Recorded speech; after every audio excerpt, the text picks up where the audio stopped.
নমস্কার বন্ধুরা, লক্ষ্মী পুজোর অনেক শুভেচ্ছা ও ভালোবাসা সবাইকে। মা লক্ষ্মী সবার ঘরে ঘর আলো করে বিরাজ করুক।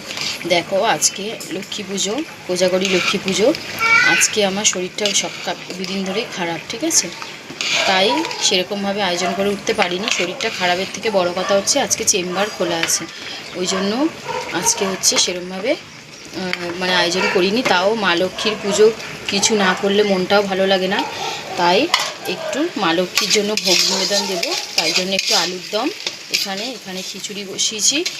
আর হচ্ছে চেম্বার থেকে এসে পায়েসটা বানাবো, পায়েস আর যা যা বানানোর সব বানাবো। এখন এইগুলো করছি, 5 রকম ভাজা ওদিকে হয়ে গেছে, আর এখন এইগুলো রেডি করছি। আর আলুর দমটা মানে মশলা কষাচ্ছি, আর এখানে খিচুড়িটা প্রায় হয়েই এসছে, শুধু ঘিটা দিয়ে নামিয়ে নেবো। চলো, তোমরা কে কে বাড়িতে লক্ষ্মী পুজো করছো জানিও। আর পুজোর শেষে ভালো করে মা লক্ষ্মী যখন সব কিছু মানে কি বলবো সাজিয়ে নেব, তখন তোমাদের সাথে আবার শেয়ার করছি।